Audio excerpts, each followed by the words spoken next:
الأخ غالي من غلا الروح وأعظم، تاج الوفا والطيب لله دره، عز الله إنه مثل ينبوع زمزم ذي يسقي المسلم بحجه وعمره.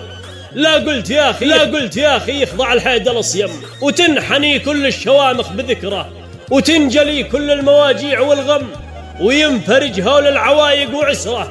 الأخ ذي يبعد لك الضيق والهم، وان ضاقت أنفاسك رشقها بعطره، وان حلقت تلقاه كالصقر حوم، وان زان حالك يحملك فوق ظهره، ويحس بك من قبل ما انت تتكلم، وقبل يسمع بالطلب دق صدره.